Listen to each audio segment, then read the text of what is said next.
Hola, papi. Ven y escucha otro episodio del LAB.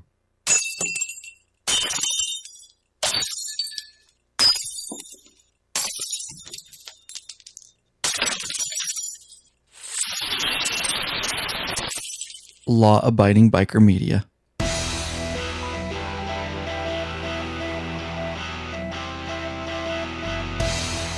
Oh yeah, feel it. Welcome back, fellow bikeaholics. You know where you are. This is the podcast for the big MM, the motorcycling majority. That's right, the 99%, make no mistake about it. What are you waiting for, bikeaholics? Mount up. Let's take a ride. All right, guys, you should be out riding. If you're not riding, you should be thinking about riding. And if you're not thinking about riding, then I'm here to help. This is Ryan Erlacher, your host of the Law-Abiding Biker Podcast, and of course, your high-tech redneck. All right, guys, I'm going to do a quick intro here. I got a couple announcements, and then we're going to get right into our content because it is an interview, and it's about an hour long. Very, very good interview and very detailed. I want to say real quick, it is a great day here to live in Eastern Washington. Beautiful day, about 80 degrees, no clouds, no breeze, and I did, believe it or not, I got out for a little ride. I have 3 interviews today, Skype interviews for the podcast, and I'm pretty much doing them back to back. So, yeah, those will be upcoming, guys. So look forward to that. Some really, really good interviews and some good information. Just put the kids' pool in, and a real quick brotherhood topic. It was not fun, and in fact, it was it was hot. It was probably 80, 90 degrees out, and for this time of year anyways. But I called up all my sworn few MC brothers, and we had to level for my kids' pool, and we had to put sand in and rototill. It was not a fun project, but I called up all my brothers. Oscar and Lurch both were off. Everybody else was working. They stepped up to the plate, very, very short notice, came out here, and they busted their asses to help me get the pool in. To them, I say thank you, and that is what I'm talking about, guys. When we've talked about brotherhood in the past, those are the kind of people that you should be able to call up, and even though it's a really crappy detail, they stepped up to the plate, and that's what we're here for. That's how the sworn few MC rolls, so... I will say I have been very, very busy, guys, and you may have caught wind of it. I'm just going to announce it right here today, and that is I started a new website. I just want to tell you guys real quick, don't worry. I've had a few emails of some people, and that is awesome because I really, really, truly makes me feel good that people are emailing me and say, hey, you're not going to quit Lab, and you're not going to, we really like it, and we saw you started a new website, and so that's awesome that people like Law-Abiding Biker podcasts and media and the videos so much. Thank you for those emails. And of course, I quickly responded back that I am not going anywhere. Law-Abiding Biker is my main focus, and it is booming and successful, and that's because of you guys out there. I thank you so very much for that.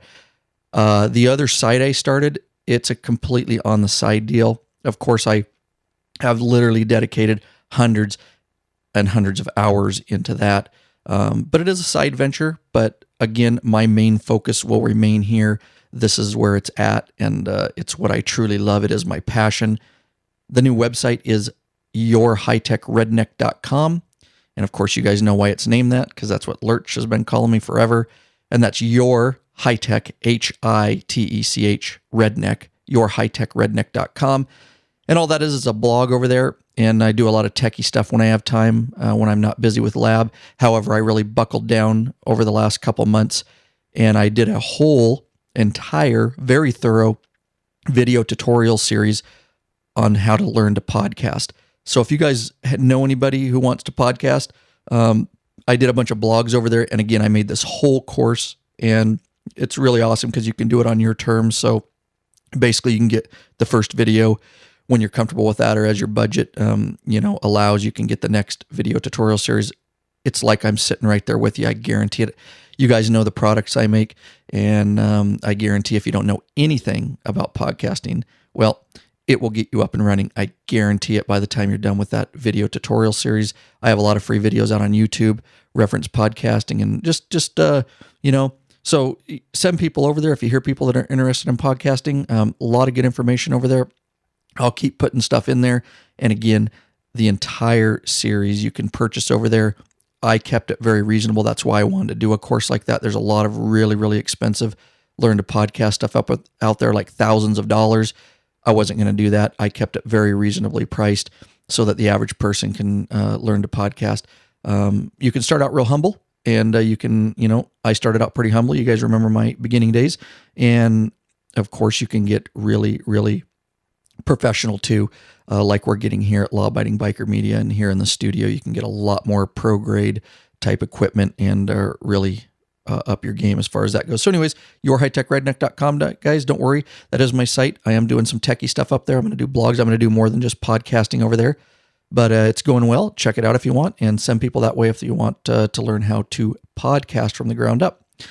Not leaving lab, guys. Don't worry. I am staying right here. This is my passion. I like techie stuff too, but definitely motorcycles and the whole law-abiding biker scene is my passion, and this podcast is my passion. So, all right, guys, Patreon, thank you so much. We have a couple new Patreon pledgers. And if you guys don't remember what Patreon is, you can go to lawabidingbiker.com/Patreon. It is a way that you can support Law Abiding Biker Media as we grow and the content keeps coming out. It's a way you can pledge a specific amount of money. You can go down to $1. It's up to you.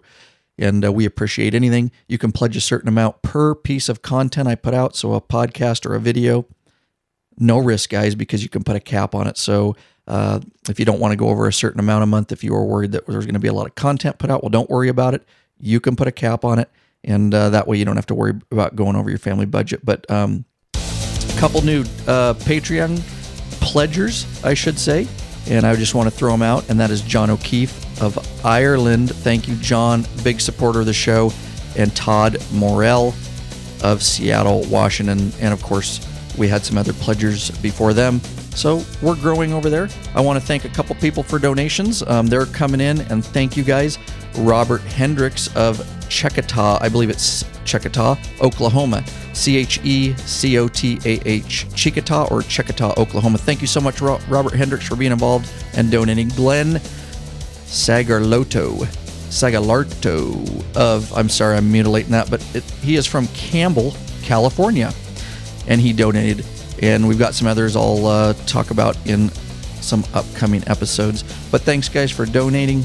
We really appreciate it. We really couldn't keep going here at Law Abiding Biker Media without the donations. And for that, we thank you very much. As far as the donation goes, guys, you probably saw recently, maybe not, I put out a vlog and I really upgraded the equipment in the studio. And that's really because of your guys' the Patreon, the donations, and of course, I try to sell the videos on the side, which is going very well. I will say that, the new equipment was much needed as we up our game here, and audio quality and just a really pro-grade studio. We really, really want to get good content out to you guys, and we want it to sound well. So, yeah, new mixer, new compressor limiter gate, new headphone amplifier and distribution system, just a frame rack for my equipment, some new boom arms to free some room up in this very tiny studio. So anyways, if you guys want to see that, just head over to lawabidingbiker.com, and it's a vlog, V as in Victor, LOG08. Again, lawabidingbiker.com/vlog08. I put a video there. It shows a little bit when I was upgrading the studio, some of the equipment, and there's a little blog there if you guys want to check that out. But anyways, thanks, guys. That was because of donations and stuff. And of course, it doesn't cover everything. At this point, I still have out of pocket. That's fine because I like bringing the content to you guys, but any little bit helps us, and it's always put to good use. I've bought some new services and things too. So anyways, enough said about that, guys. I will tell you that the first interview we're going to get right into is John Larson and his lovely wife, the Professor. Really great interview. We talk about them. They're with the Blue Daos Law Abiding Biker Motorcycle Club, and they're very involved with that. And they also run a fairly new platform, which is Full Throttle, Full Mag. It's kind of a platform for all law abiding biker clubs. And then also they're involved with the Alliance. And I talked a little bit about the Alliance back when I interviewed Mike from the Second Amendment MC. He mentioned the Alliance. Well, they got a hold of me and they wanted to talk about it. And I think it's a good thing. It's kind of an alliance for all law-abiding biker clubs to get together. And I'll let him explain exactly what that is. But like I say, very, very packed interview. So we kind of cover 3 subjects in the interview. So yeah, hang on because it's quite a ride. So anyways, guys, I'm going to get enough said because this, like I say, this interview is about an hour long. All right, guys, just want to mention real quick that this was a Skype interview, and I did 3 interviews this day, and 2 of the interviews were really awesome audio quality as far as the Skype connection. The first interview here that I did, the one you're going to listen to, we couldn't get a great Skype connection, so there is a little bit of noise in the background, but like I say, I've got some new equipment in the studio, the compressor limiter gate. I kind of put a gate on it, but you might notice that a little bit. But I still think it's awesome content. It's not so bad that I shouldn't have put it out. But I just want to let you guys know that's just strictly because of the Skype connection. But you should be able to hear everything just fine. So let's dive right in, huh? All right. So on the line, guys, I have John Larson. He is with the Alliance. We're going to learn a little bit more about that. And then also right now, currently with the Blue, Daos. Is that how you say it, John? That is correct. Blue right. Daos. LEMC. And who's the lovely lady with you? This is my associate and lovely wife, Jocelyn Larson, who her writing name is Professor. And we call her sort of the football or the architect of our content. Very cool. So we're going to have both of you along. Let's just get right into it, John. We've been in contact, and that was due to, correct me if I'm wrong, but when I interviewed Mike from the Second Amendment MC, and I spoke briefly about the Alliance, and so did he, and so I wanted to learn more about it, and so you reached out to me, and here we are, huh? Yeah. And that was a great interview too, by the way. Oh, thank you very much. So let's get started, I guess. You have obviously right now in a LEMC, and you've been in a prior LEMC. What do you do for a living right now, man? Good question. We have Independence Embroidery, and we do law-abiding patches, mostly for cop clubs and first responder clubs. And we also have Great Site Design, which is website creation, hosting, media production company. And through that, we work with different motorcycle clubs, other clients, private investigation firms, things like that. I'm civilian, and my wife is a university instructor for English and literature. And we put all that together, tie it up into a little bow, and just make patches and ride motorcycles. All right. How long have you had the embroidery company? Independence Embroidery is about 2 years old. Okay. That came about, just needing a company to do our patches with the first LEMC that we were in, and it was real difficult when we started chaptering out and just kind of managing all that. And when you're the sort of the quartermaster of the club and things go south because your vendor's not doing exactly what you need, you take that heat. So we looked at it and thought maybe it was something that we could do, and just haven't looked back. That's awesome. So you guys have like a place where you do all this? We do. It's an in-home studio, so similar to how I see your podcast office, which looks extremely official, by the way, my friend. Thank you. We have a full embroidery studio as well as a web design studio, so all that sort of works together. And we have about 12 solid clients that we work for on a weekly basis. Awesome. So guys that want to hook up with you and get patches, what's the best way to do that for clubs that want to get patches from you? Yeah, right on. Thanks. It would be Independence Embroidery on Facebook. You could search it. Just look for the little Betsy Ross icon, or you can go to independenceembroidery.com. All right, great. And so it's fair to say you do club, I'm sure you do a lot of stuff, but club patches you have no problem with? Oh, in fact, that's pretty much 100% of our business. We do custom front patches for, anniversaries or special made-to-order items, and then we do the full 3 to 5 part on the back, and we use, only American-made textiles. So that's kind of our niche, is that we're American-made and a small American company. All right, awesome. So there you go, guys. If you want to get your patches, look them up, and I'm sure they can do a good job for you. So now, why don't we talk a little bit about talk about your motorcycle before we get into the alliance, about your motorcycle club experience. We talked a little bit before, but you were with an LEMC before, and now you're with an LEMC. Just let's brief on that. Yeah, it was funny. It was Professor's idea to join up and patch up with a club, if you recall. And it was just one of those things where, we were having some great times on the bike. This was about 8 years ago, maybe. And we're just riding and sort of doing the lone wolf thing, and, realized that the motorcycle club scene was awesome and we enjoyed it. But, we were definitely on the good guy side. And we got hooked up with the first LEMC and made some awesome relationships. And it was a great education. It was before there was really even the LE Cube. I think the Defenders were the only club that really rocked the 5-part at that time.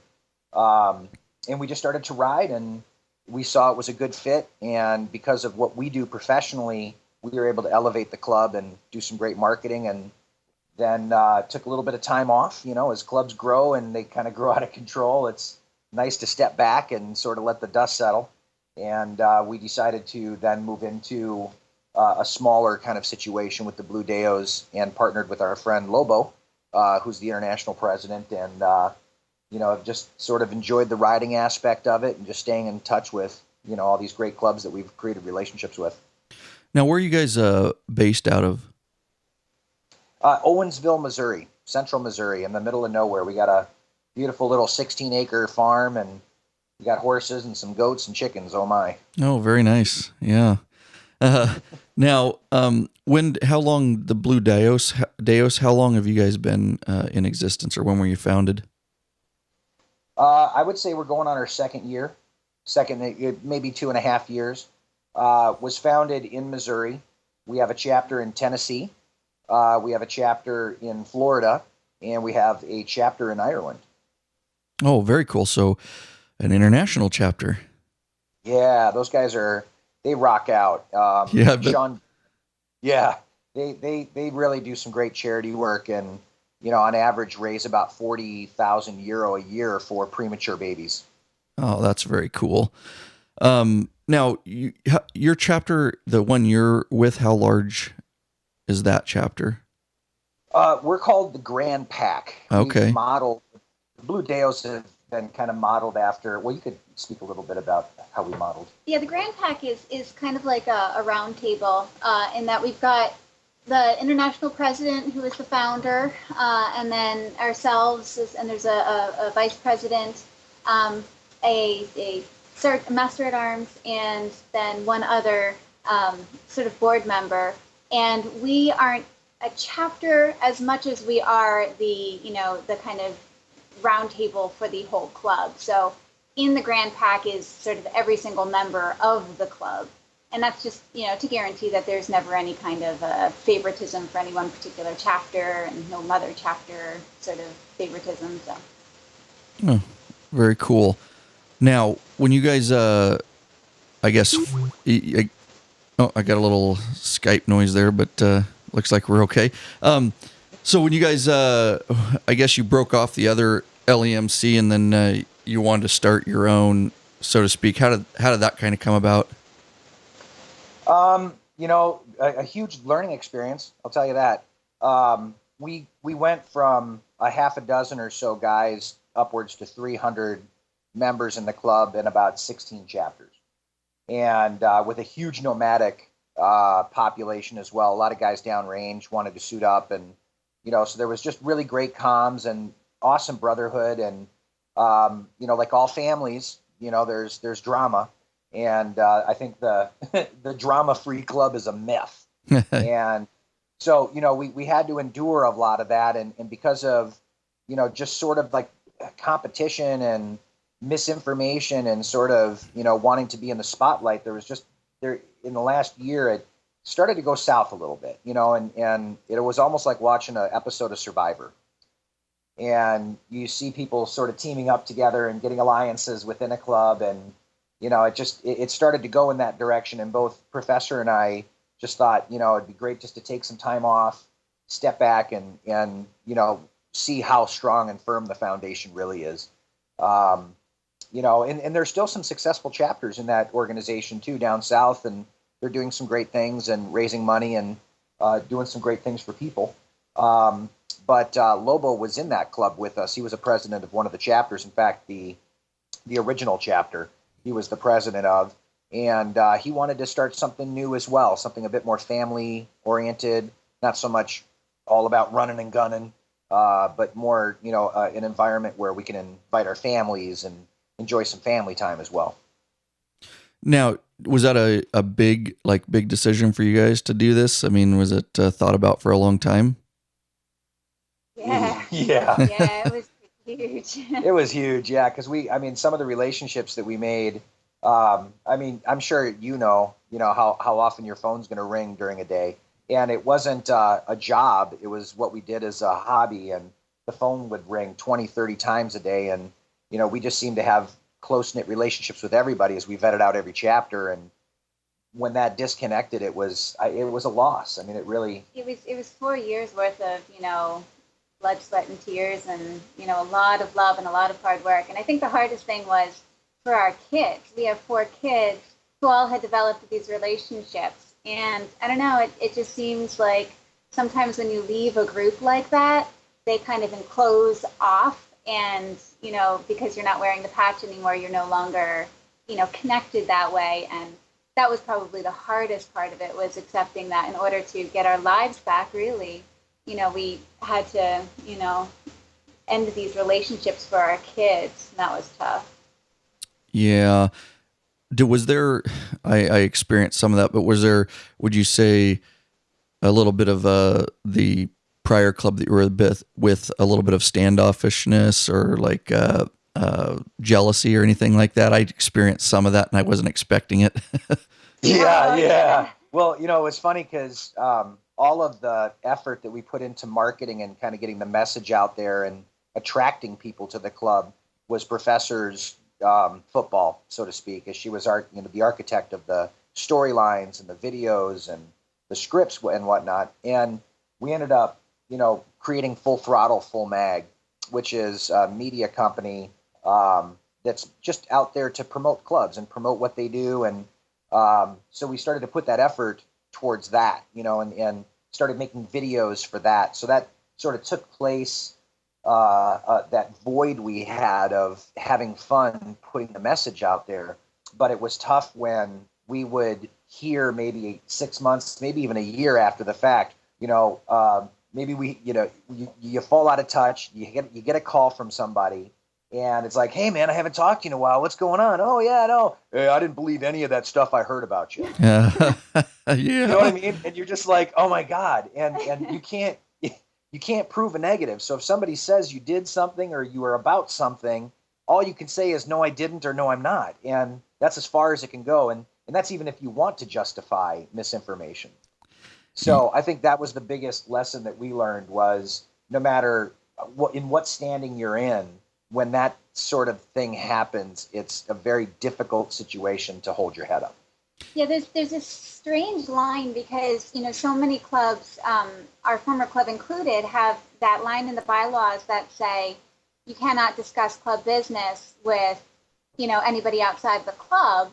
And these clubs are really families. So it's such a huge question mark. What's club business and what's not? So it a lot of ways it tends to be, you can't have any conversations with anyone because just talking about how your Christmas was is club business, Very, very good point. Yeah.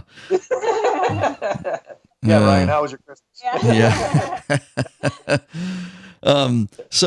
So a little bit of that. Well, do you guys still do stuff with members? Some of the members, that's what we found, is there's some that still ride with us, and then there's others that just aren't sure what to do. Yeah. Oh yeah. And it's funny in the last couple of years how pretty much all those good, solid relationships have all been rekindled, And okay. We'll just be hanging out on a Sunday and the phone will ring and you'll see the caller ID and I'll look at, Professor and I'll go, oh my gosh, guess who's calling right now? And then we'll pick up the phone and it's like, there was never any love lost because obviously there was no conflict. And then it will turn into, in most cases, which was good for my heart, was an apology that, hey, I'm sorry I dropped comms. I realize now that the dust is settled, what was really going on. And I'm glad that, we're able to connect. And, and then, of course, our side is, hey, no apology needed. There's enough sorry people in the world. Because it's just sort of you get caught up into that drama. And then that's about 2 minutes of the hour-long conversation of catching up, Yeah. Awesome. Now, let's go, let's head back and talk a little bit about when, now it's just you two and you're forming the club and you got to get a patch, a logo, all that. Tell me about that little process there. Oh boy. For the Daos? Yeah, for the Daos. Yeah, the Daos. Yeah, it wasn't just us when we were forming for the Daos. It was really, Lobo, who was our president and the founder, was, he was the one who had the idea of what everything wanted, he wanted everything to be, all the symbolism. And another founder was the one who came up with the name, and they wanted it had to have to do with, wolves. And so a wolf became the center patch. And then there were a few options, and all the options were voted upon. So, we have a lot of experience through Independence Embroidery and full throttle, full mag, helping, create that kind of a patch. Uh-huh. Yeah, it came together pretty easy, all considering. And then, we were off to the races. We had our grand pack, and we hit the ground running with some out-of-state chapters of guys who came from the prior club. In fact, it was sort of like a patching out. I would say 75% of the folks that we had in the Blue Daos when we started came from the other club. Yeah, but it was, and I've heard you talk about it on your show. It's a very particular process, getting your logo together and getting your patch together and getting everybody on the same page. Absolutely. Was there a lot of, was it tough to decide on all that stuff or not?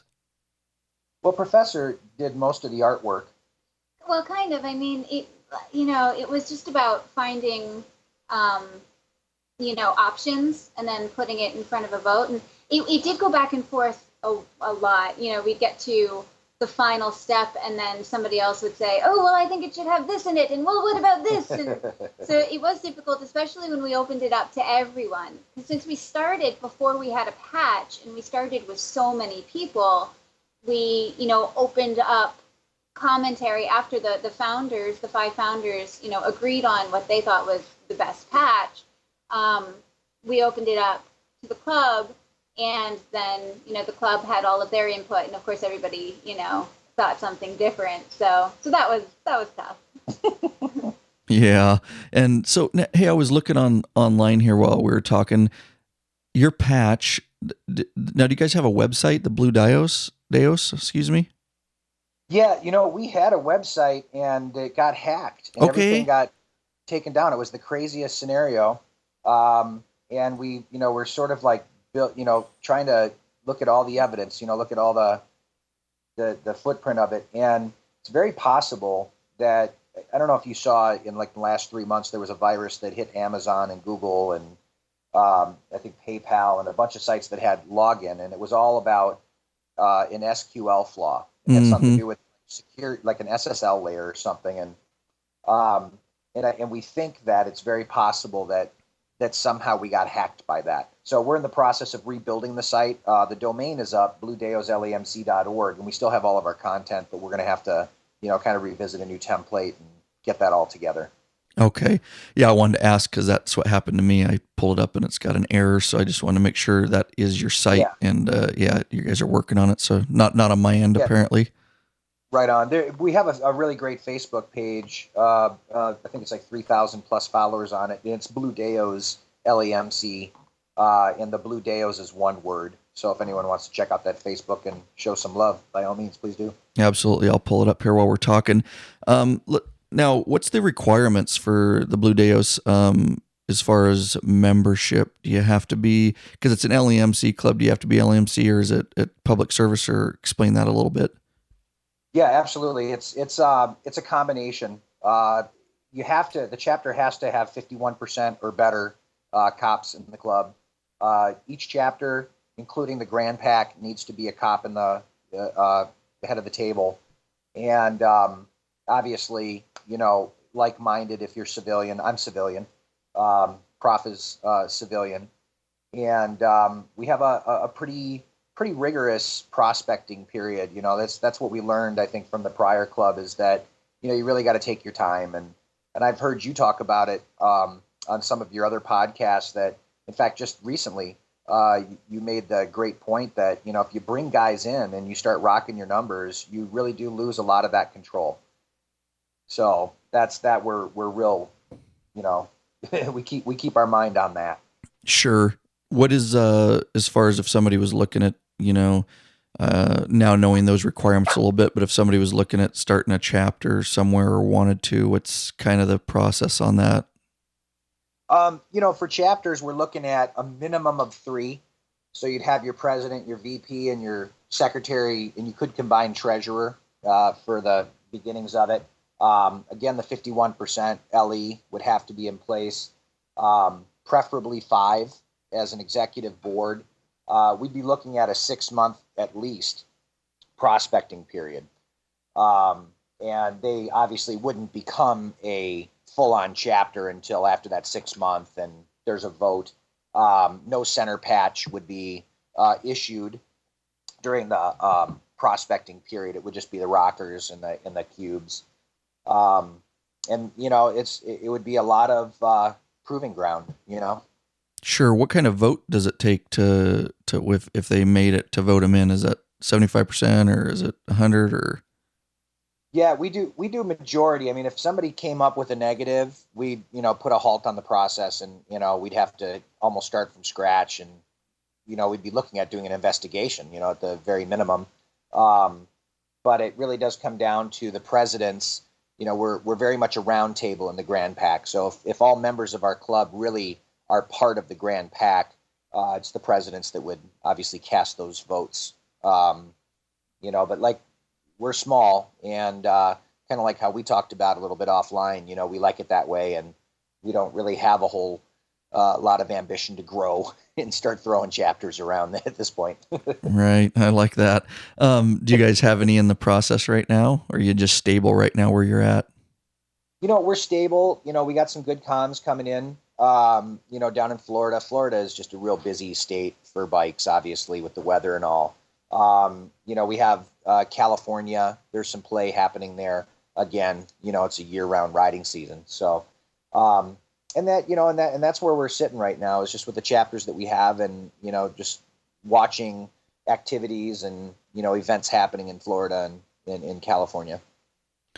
Cool. I want to talk about your bylaws a little bit. Now, you guys have obviously bylaws in place. Who wrote those? How did you go about that? Because that was one of the toughest processes for us, writing them for the ground up. How'd that go for you? I have some templates. Through Full Throttle Full Mag, we offer free bylaw templates, just based on our 4 years of being in the international board of large LEMC. We've constructed these and have released them with a Creative Commons license, which basically just means that you're welcome to use it, and as long as there's some sort of attribution, just like a line somewhere that says adapted from Full Throttle Full Mag. So we use that as our template, and then had discussions for a few months about what we want to make particular to our club. And what we do, and I'm a huge fan of this, is we work through Google Docs, because Google Drive is a cloud drive, and as long as you have a Gmail address, you've got a Google Drive account. And what's neat about Google Drive is that you can, remotely, you don't all have to be in the same room, but as long as you all are on the computer at the same time, you can co-edit a document. And then also, it allows you to set the document up, and then other people can revise it, and then it gives you a full revision history, so you know exactly who went in at what time and what was revised. And then you can also release it so that it's open to comments. And this is what you would do for the general membership. This is what we would do for the general membership, is that they can open up the document, and then they can't change it, but they can leave comments on certain lines. So those comments we can then take to the next meeting and discuss whether or not we're going to make, changes to the bylaws. Yeah, awesome that you brought that little tool up for the other MCs, the law-abiding biker MCs out there. Google Docs is a lifesaver when it comes to that kind of stuff. We finally switched over to all that, everything we had. So, yeah. So something else that bears mentioning is that when Professor put together the templated bylaws for Full Throttle, there's an area on that website, and if you don't mind me plugging it, it's fullthrottlefullmag.com. Please do, because I got it pulled up right now. Yeah, good looking site, and let's talk about it some. Yeah, sure. If you navigate and if you put your mouse over motorcycle clubs, you'll see MC Foundations drop. MC Foundations, Professor spent, a good, I'd say 6 months of just editing, getting it ready. But if you look at it, it's a real smart place. I mean, there's some great LEMCs out there have hit us up and have, used these for their startups just in this last year and have had great success with it. One is the first 6 months. It's a neat little step-by-step, what to do in the first 6 months of your club. Yay, you chose a name. Yay, you had your first meeting. Okay, now what do we do? Yeah. The first 6 months is a great little template to kind of follow and make the executive board really look like they're squared away. And also, we've had great success with code of conduct, not only for the membership, but in that 6 month MC Foundations, there's a code of conduct for the executive board. And as you know, just, working in a department, it really is, it's from the head down. So we have found that when your international, your national chapters or your mother chapters are, behaving poorly, it's trickle down, it's a learned behavior. So this area of MC Foundations is extremely valuable to even established clubs out there that maybe have hit a plateau and are, looking to correct some things or just looking to beef up. This area it's free and it's really helpful. Yeah, it's awesome. I'm looking at it. So guys, what we're looking at here is it's got the first 6 months, and it's got day 1 and then month 1 through month 6 and then month 7 through 12. And when I click on those, it looks like it gives you basically a guide. So that's very awesome. And the professor put this together? Yes, sir. Wow. Yes. Yeah, she's, like I say, she's the architect. Yeah, see, this is the kind of stuff I want to get out on this podcast, because these are little, resources that I wasn't aware of. So hopefully, people can use this for sure. Now, you're doing this for free right now? Yes, sir. Yeah. Full Throttle really isn't about building a revenue. So, in that area, if you look to the left, you'll see blogs. Professor has an area of some really awesome written blogs. Some of these blogs have been read over, 6,000-7,000 times, and we just launched the site in, did you say we've been up for 3 months? Something like that. Yeah, the site's been up for about 3 months, and in the last 3 months, we have almost 750,000 hits on it. That's awesome. Yeah, the professor's blog right here. I'm clicking on it. Yeah, you'll see an area for me that says Wild Style. It's my blog, but all it is just viral videos and crazy stuff. Hey, nothing wrong with that. But we also have contributing bloggers as well, and the contributing bloggers are, executive board members of clubs, presidents of clubs that are experiencing things in their real time, and they're sharing it on Full Throttle as well. Yeah, that's awesome. And so you guys created the platform, and now fullthrottlefullmag.com, guys, is the address. Now, I know it says mag. Do you have a print mag, or is this just the website like it is right here? Well, you want to tell them a little bit about how you came up with the name? Oh, Full Throttle, Full Mag is like, Full Throttle, and then Full like magazine, for guns and bikes. I got you. That's okay. Yeah, I got you. It's a, it lends itself to the law-abiding biker that has a conceal carry and, likes to go 0 to 60 pretty quick. Yeah, absolutely. What's your plans for this? You're just going to keep blogging on this site, or it's got a lot of stuff on it. Or are you still full gear in this thing? Yeah, it's pretty much a place for everyone to kind of share ideas and to open up communication, because it just seems like the law-abiding biker community is just very kind of closed off and a little green, and we just knew that there was a need for everyone to come together and share their experiences and share their advice so that, people stay safe out there. Absolutely. What what drove you to, I mean, I kind of know, but it drove you to do this is just kind of to bring everybody to law-abiding bikers together, so to speak?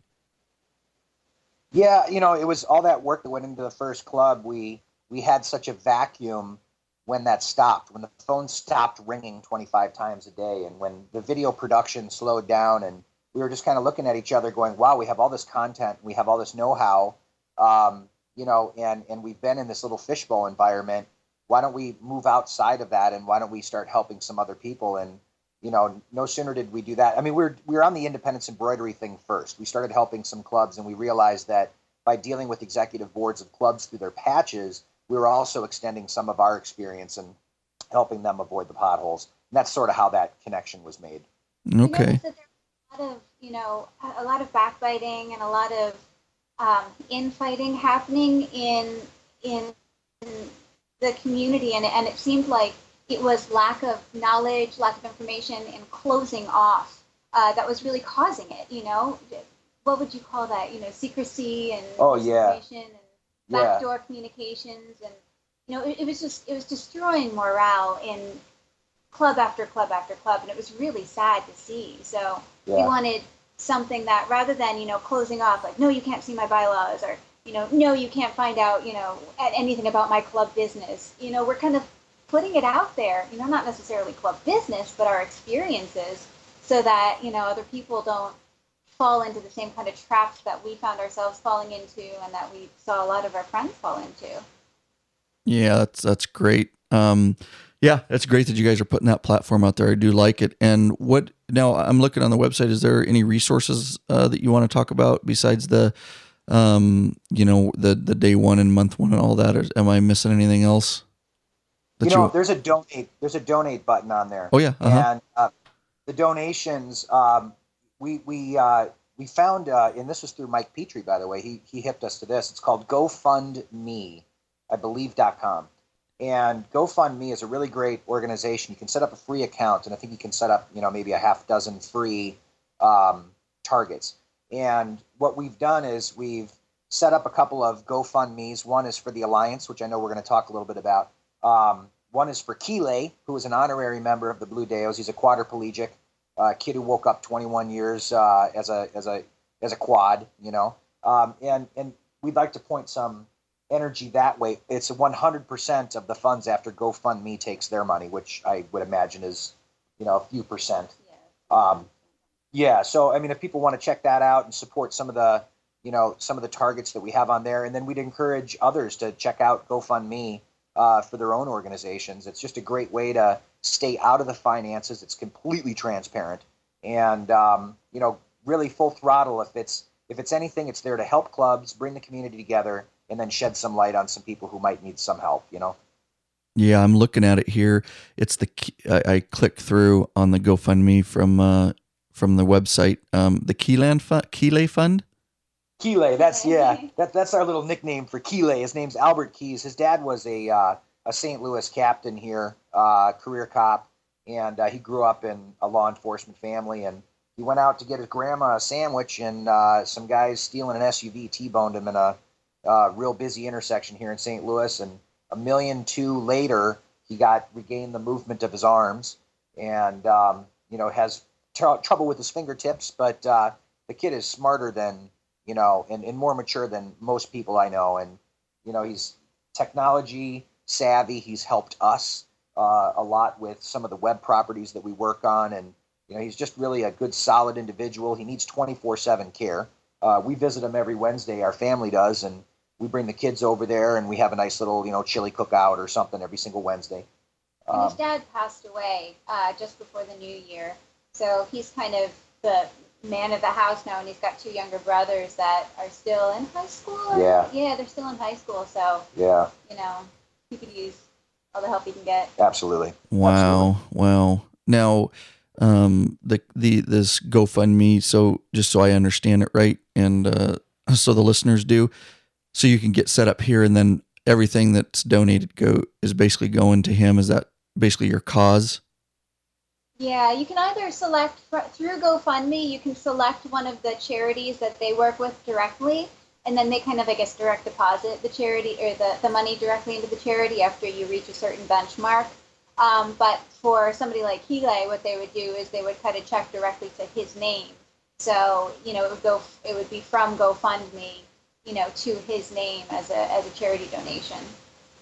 Wow, that's awesome. Yeah, learn something new every day. I was not even aware of that, but it looks awesome. So, and yeah. I'm sorry. And then also Independence Embroidery through the hat in the game there where and I believe it's listed on the site there for donations or it could be on the Facebook page, for donations of 50 or more, Independence Embroidery will send you a War Machine patch and a War Machine hat. And that's what his riding name is War Machine. Yeah, his riding name is War Machine and he's got 6 wheels. That's awesome. That's awesome. I'm looking at your guys's, I'm on your Facebook page, the Blue Daos Facebook page.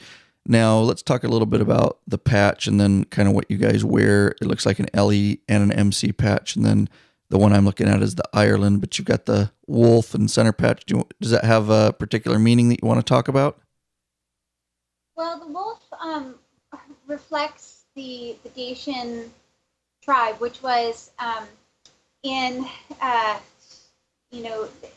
say anywhere between 700 BC all the way up to about 100 AD. There was this tribe called the Dacians. They lived just across the Danube River, and their story is they were the wolf tribe because they the legend is that when they would send their warriors out to be prepared as brave young men, they would live with the wolves and spend nights out in the wilderness by themselves, and then they would come back. And then they would, get their warrior attire, which is kind of how we sort of recreate getting the patch. So that's what the wolf represents. And then the two loops, the two circles represent the grand pack, which is everybody in the club that, we're first and foremost one club. We're not, separate chapters that have their own interests. We're one unified club. And then the second hoop is the chapter, the two levels of the family. The stars around the outside represent the founders of the club, and the little symbol inside the smaller hoop is the Dacian sun symbol, so again, referring back to the Dacians. And then, of course, we've got the law enforcement memorial flag and the American flag to represent law enforcement and military. Well, very good looking patch, and I assume you guys are making that. Yeah, with the patchwork that we do, as you know, center patches can be upwards to 100,000 stitches. So, we really take our time with it, and it's it's just a great arts and crafts kind of thing to do. But we're happy that it also turns some tricks as well. Yeah, absolutely. Do you guys what do you wear on the front of your vest? Do you guys just wear your chapter name, or how's that go? Yeah, well, we call our chapters packs. That's right, Pat, right. Yeah, so, for Prof and I, we wear Grand Pack on our front. The Irish guys wear Irish Wolves. Our Tennessee brothers wear Red Wolf. So the idea is to, get the wolf that is indigenous to your area, and that becomes your pack. So in Missouri, we would designate the Timber Wolves if we had a specific chapter outside of the Grand Pack, so to speak. And then, if you have a job in your club, obviously you'd have an executive tab. You have your riding name tab. We don't do year in. We found that we did that in the previous club. We'd have a year in, and that just sort of created more competition. And I guess, I guess where we're at with Full Throttle and all the other stuff that we're doing is we're less competition and more about cooperation. Right. So, yeah, that's a good, little tricks like that we can get out to the law-abiding biker community, because I didn't even think about that. The year in, we don't do that either, but for no particular reason, we just never have. But that it can cause some competition, just funny little things like that. Exactly, and it creates that animosity, and before you know it, you start, hearing, the rhetoric that, we're the best, and, that kind of stuff is tough to swallow when you're really talking about a family unit and you're talking about relationships. I mean, so we try everything we do, we try to minimize the competition. Yeah, we found that some folks were actually misrepresenting their year too to look like they were there longer than they did, more longevity than they did. Oh my goodness. Yeah, so that's a little tough to swallow too, you know. Yep. I mean, a vote is a vote. That's just how it is, and it Yeah. doesn't matter what your year is. A vote is a vote, and it kind of lends itself back to what you were talking about early on when you said, you want to, keep the numbers in a control environment because those numbers dictate the vote. Absolutely. And like I think I've said in the past and talked to people, if you screen them good up front, hopefully, and you don't just let everybody in, hopefully you never have to worry about that. I know it can happen, but I think it minimizes the risk, so to speak. Yeah, no doubt. Yeah, just listening to your podcast when you had your first chapter out on it was just, you could tell that you guys had that relationship. You could tell that you loved each other, and the way that you guys talked with one another, there was great inside joke, there's camaraderie, and and that's really what it's about. So if you're about numbers and you just want to throw a bunch of patches out there, you're never going to have that. Well said. I think that's kind of the theme over time, but very well said. Now, real quick, and then I want to get into the Alliance. I wanted to touch on, I know we talked a little bit about officer positions. Does each chapter have the kind of the standard officers, or do you guys have different kinds of positions? Yes, it's the standard positions: president, vice president, sergeant at arms, secretary, treasurer, road captain. We don't have a tail gunner. We will just do more than one road captain in a chapter. So in anything, he'd be a rear guard, but he would still hold a road captain title. Okay, are those? We also call, presidents alphas and vice presidents betas, just to go along with the wolf pack idea. But also, because we're just not a huge fan of the term hang around or even prospect can just seem derogatory. And I know that it's kind of tongue-in-cheek, that's the way it's supposed to be, but when you're bringing in, well-respected military men and police officers and, just people who are well-respected in their fields, to call them hang-around just seems so derogatory. So we call them omegas. They're just, another end of the pack. Sure. I think that's kind of a very cool thing. Yeah, I have no problem with that at all. And I guess it makes a good point if you call people prospects and stuff. That's kind of what they are in the bylaws for us, but we don't really call them that, I guess. To their, I mean, if you're going to bring somebody into your family, you're going to want to bring someone in that you respect. And if there's anything that we can take from the MC world as a global whole, is it's all about give respect, get respect. And if you start your club, getting down on the prospect and get me a beer prospect and clean my bike prospect, I mean, it's all fun and good, tongue in cheek. But the reality is soon enough, that's a full patch member. Otherwise, they wouldn't be prospecting.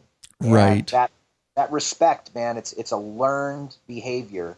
And I just think that, down the line, what happens when you have the next prospector hang around, come in, and that full patch member wants to, bust some chops and break some bones, and it becomes problematic. And again, it comes down to that being cooperative versus competitive.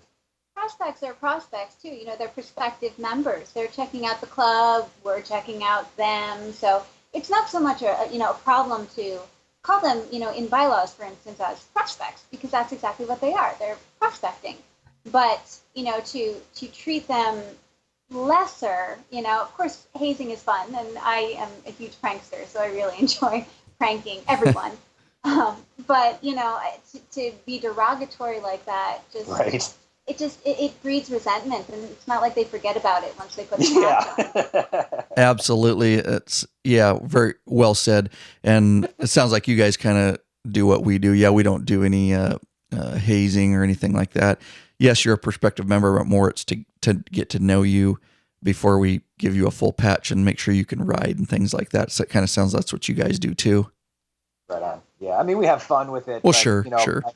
By all means, it really is about just hitting the ground running with respect. Yep, absolutely. Which is a great segue, because I really want to get into it, is the Alliance. And I will tell you that I know very little about the Alliance. And in fact, I purposely didn't do a lot of research because I want to make sure I ask the correct questions for the listening audience. So I generally know what it is from you and correspondence via email. What is the Alliance? Yeah, the Alliance is a group, law enforcement, EMS, fire, law-abiding clubs that it's sort of the answer to the small club. We found that by being in a large club with, a dozen chapters and a few hundred people, the club itself became the focus versus the members. And it became more of like a status symbol than it was about a small family unit, that really is bonded. And, we're seeing more and more that, there's people leaving larger clubs because of that, getting lost in the sauce feeling and starting their small clubs. But where the downside of that is when you're a small club and you don't, have chapters in 50 states, you run the risk of having to compete with the 1% element, which is going to browbeat you, is going to test your mettle. They're going to, try to impose their rule and their law in the form of a COC on what you can wear and what you can and can't do. And, we're talking about law-abiding and, more specifically cop clubs that, that's a real bone of contention. And I don't know one LEMC that's going to be told what to do. And, we had a couple of incidents in our network where we had EMS clubs that were, in one case in Oklahoma, had hands put on the vice president because of the patch that he was wearing by, just a young buck who was prospecting a 1% club and, trying to get his oats out there and get his status. And it was small events like that we saw the opportunity that, some of the bigger LEMCs could partner with EMCs and fire and other law-abiding clubs, not just to offer protection, but to offer that kind of advice and offer that intel and, get those safety tips out there and, be a guiding light as to, really what do you do? Sure, you might want to watch Sons of Anarchy and then get on your bike and go ride and go where you want to go and be free. But the realities are what they are. And intel is such a valuable commodity that the Alliance became almost a just sort of like a natural thing where people wanted to help others stay safe. Now, how it started was Professor's idea that we would have a round table of presidents of small clubs local in the tri-state area here to sit down at a table and get rid of the competition of my club's better than your club and be cooperative. And what we were hoping to be was the first time ever a president's round table where everybody had an equal chair at the table and could, share some ideas about their club and just get the brotherhood going, just get the family unit kind of going so they could stay strong as a small club, but have an asset of another club in a neighboring state that could be helpful. And no sooner did we have that meeting here in Missouri on our first rally last year, it magically ballooned into what we called the Alliance, which now has a structured set of bylaws, has an advisory council, has 300 members to it. Informally, we're going to formalize all of this this coming weekend down in Ada, Oklahoma, for those that might want to come down and join and have some barbecue and see what the Alliance is about. But, it really is turning into, I think, the answer to what is that COC aspect of governing the motorcycle club world. So when did you guys spawn the idea and kind of get formalized with the Alliance? Boy, I would say we were talking about it a year and a half before our first meeting, which was last year. So I'd say about two and a half years, we started talking a little bit to different presidents of clubs, and that conversation continued. It was a good idea for them, a good idea for us, and we would continue to talk about it. But it wasn't really until the rally when Blue Steel Riders LEMC came up from Oklahoma.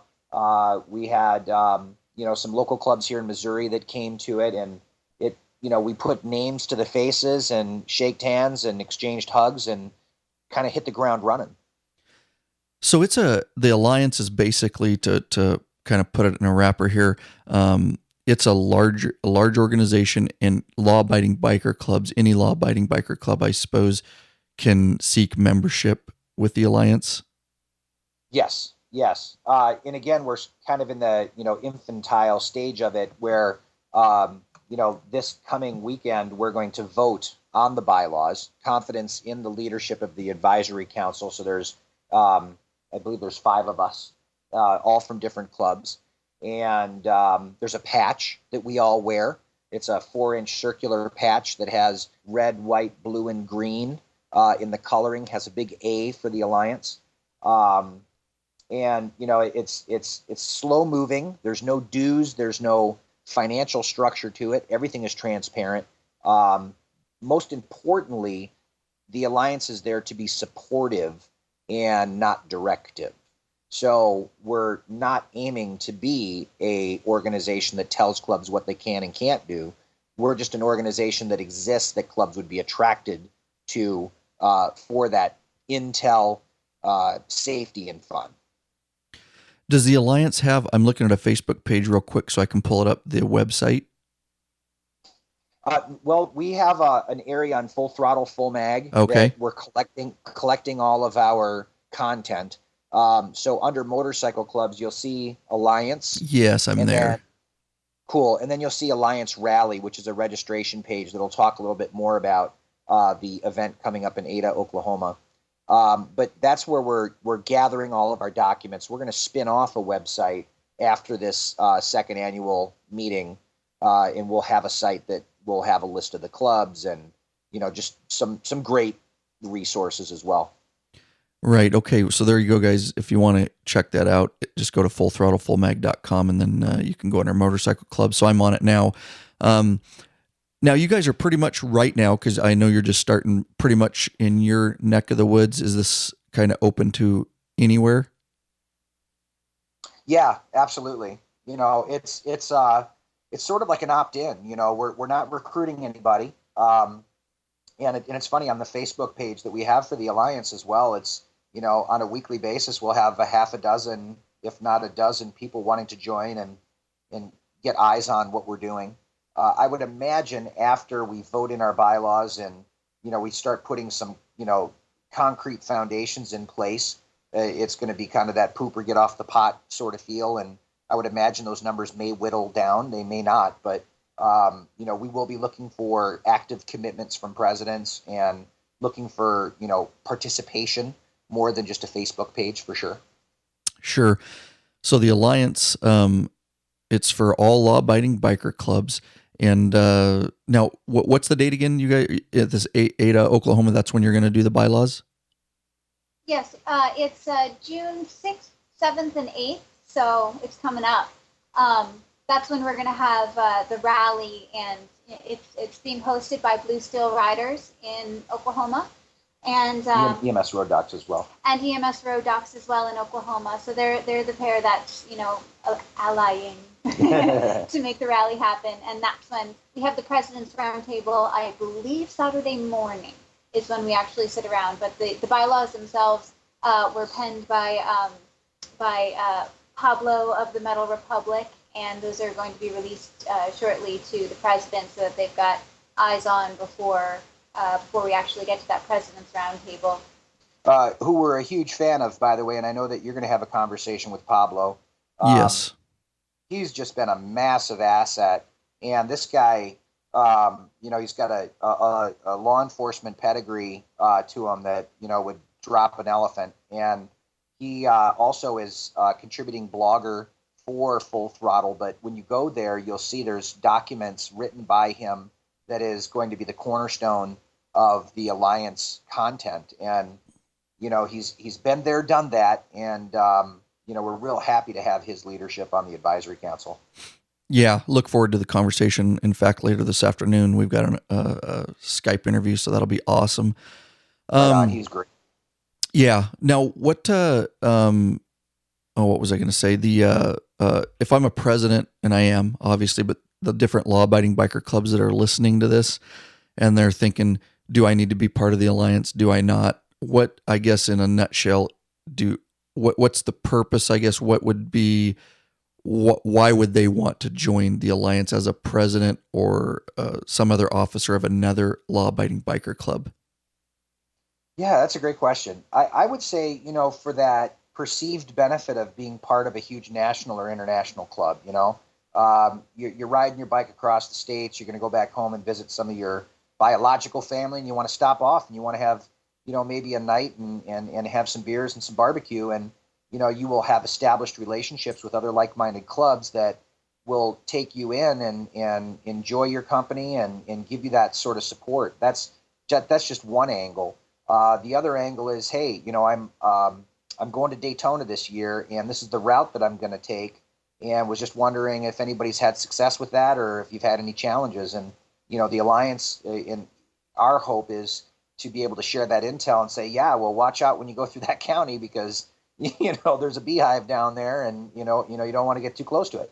And those are, I think just two kind of examples of it, but I think it's an ace up the sleeve for a president of any law-abiding or law enforcement club or chapter, in that, it's just extra intel out there that only a larger club could be sharing in the past.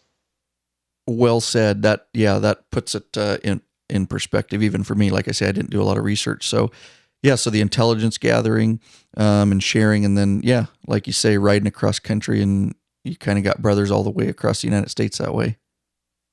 Yeah, it's such a good feeling when you can, I don't know, I'm a huge Facebook fan. So, I remember 3-4 years ago, maybe once or twice a year, we might see some group photos of clubs getting together and showing their colors with pride. And maybe they got together for a rally or a fundraiser, and you might see 3 or 4 clubs showing their colors.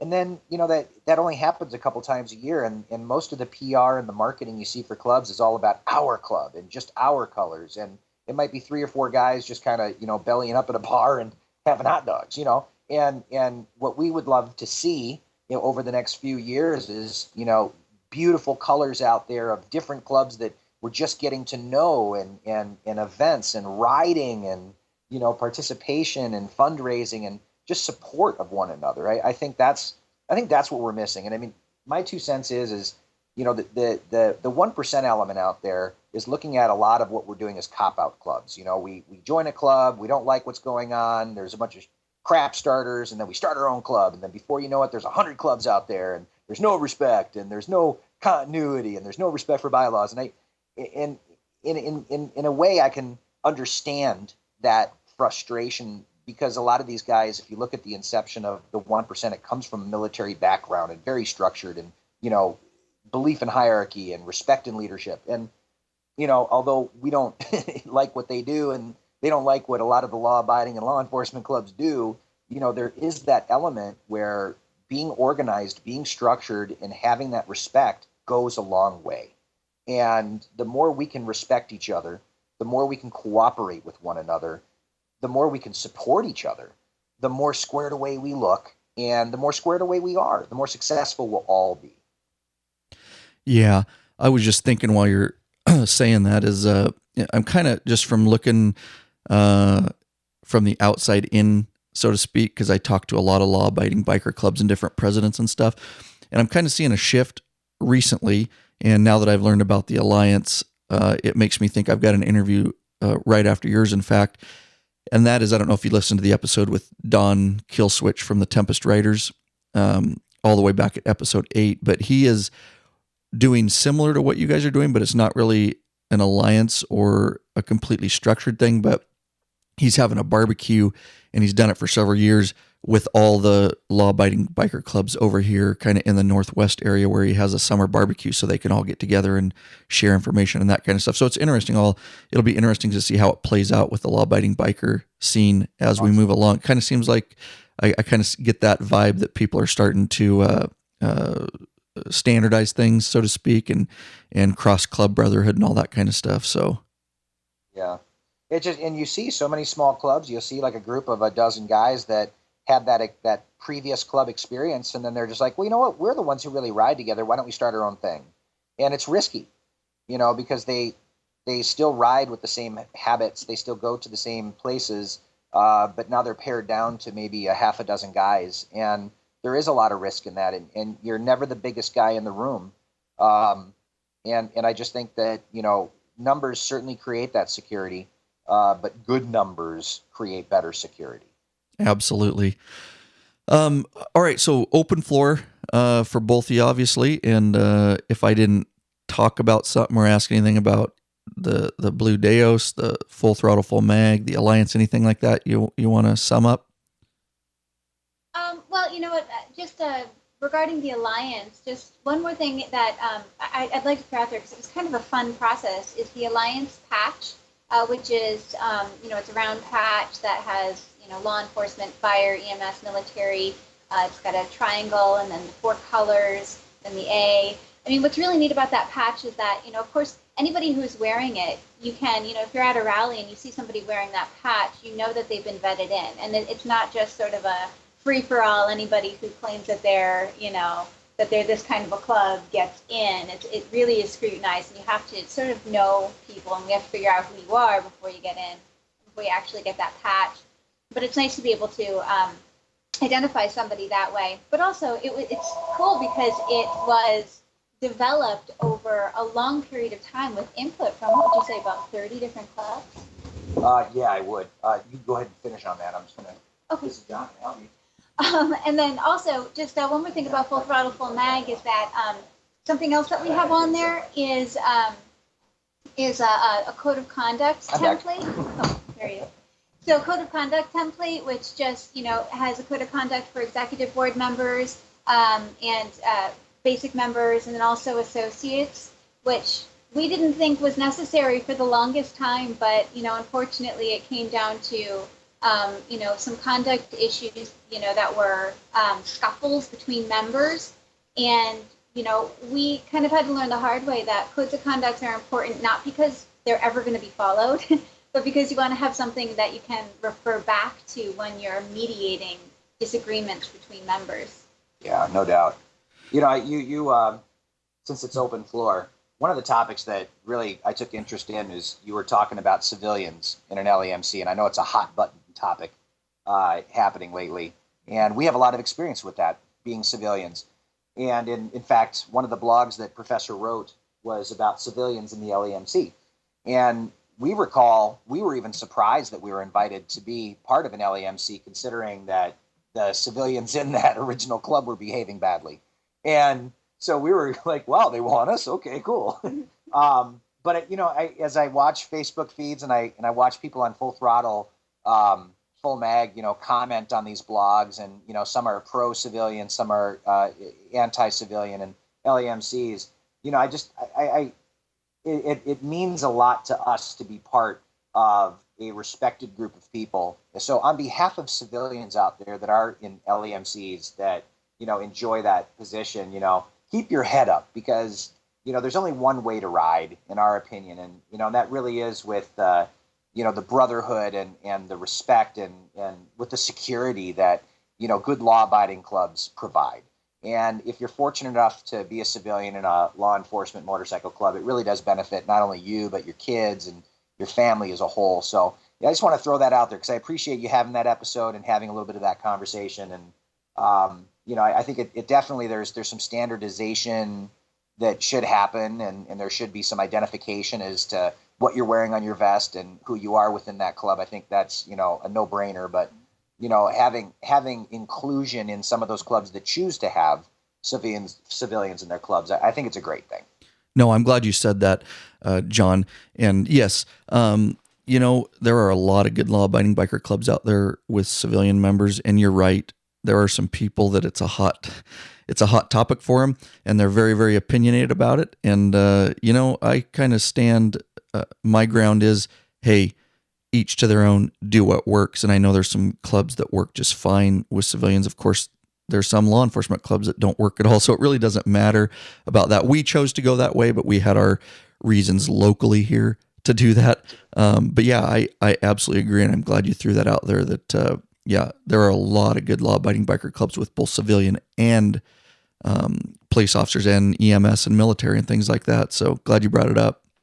Yeah, right on. And if there were, if I were asked what would be a good solution, I would just remind folks that, what you have on your back is the identification of the club that you're in, and what you wear on your front really is your personal identification of maybe what you do, what your interests are, what your position is. And I think that the front of the vest, should be that for civilians and cops that are in club, that, this is what I do for a living, or this is what I'm interested in, or who I am more specifically. Not so much the LE cube on the back, as that identifies the group, but the front of the vest could be that opportunity to distinguish them and what contributions they make to their club. If they want to be distinguished. I mean, when we were with our club first, our very first club was a cop club made up of primarily cops, but there was no LE distinction when we first joined up because really the LEMC didn't exist yet. But the people who were law enforcement did not want to be identified as such when they were out riding. And there were, we had some folks who were, undercover. We had some folks who, just were patrolmen and they didn't want to be faced with that when they were out just having a good time. So, the distinction of, what your job is, it's, it kind of goes about both ways. It's not just civilians not wanting to be, to proclaim that they're, not law enforcement, but it's also some law enforcement officers have objected to saying, on their off time that they're law enforcement officers or advertising that for the negative feedback that might come to them. Right. And hopefully over time we're breaking those barriers down. But you're right. There is some departments out there, some ignorant still that see that in a bad light. Luckily we're good around here, but yeah, I hear a lot of that. Yeah. Well, Yeah, now you guys are busy people and you got a lot of information. So if somebody wants to contact you guys, why don't you plug your how to get a hold of you? Because I know from this podcast episode, there might be some interest in what you guys got going on. Oh, right on. On Facebook, our personal page is John, N as in Nancy, Jocelyn Larson. That's our personal Facebook page. And, we get a big kick out of that and sharing stuff about us and our family and what we do on the farm. FullThrottleFullMag.com is a great place to go. It gets a heck of a lot of traffic, and we're always looking for like-minded folks that have something to say. And as we build that community, that would really be, I think, a good piece if you wanted to get in touch with us there. And of course, I want to plug Independence Embroidery. If you need patches, we love doing the work. But we did cover a lot here, Ryan. So I know it's hard to narrow it down. Yeah, I hear you. It's been just a jam-packed episode, and I love it because we really did get a lot in. But yeah, I know that there'll be people that want to contact you guys, and so yeah, that's great. They can get a hold of you. There's a contact form on Full Throttle Full Mag, it looks like, and they can hook up with you. Well, not to mention, you got quite a little show going on there. We'd love to partner with you. Hint, hint. Oh yes. Hey, I'm all about that. And there's no podcast here. I know. I was just gonna say there's no podcast on Full Throttle yet. Right. Hey, I like that. We're thinking alike there. So, awesome guys, and thank you so much for taking the time. And I know that the law-abiding biker community is really going to like this kind of stuff and hearing from you guys. Thank you for your time so much. Yes, sir. Thank you.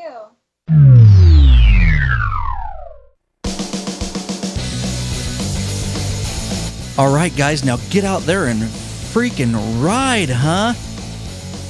All right, guys, do not forget to check out the Patreon page. Go get involved, please. That's my call to action, lawabidingbiker.com/Patreon. Thanks for everybody that's involved. Again, our hotline number, 509-731-3548. Leave us a voicemail. Ask a question. We'll play it on the podcast.